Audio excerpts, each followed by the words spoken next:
Hey, do you have friends that are firemen? This is what they encounter all the time. This is a life safety concern on a fire escape. This thing is supposed to get all the people inside to exit by themselves. But they're gonna put their feet inside this hole, or this tread's gonna give, and they're gonna get stuck here.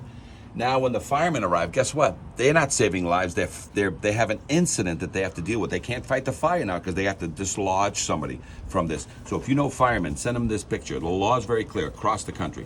Every fire escape must be inspected every 5 years, and it must be completely painted. And it's a third-party inspection that proves that this thing is good, not your local city, all right? So what do you do to save a fireman? Send them this video, pass it on.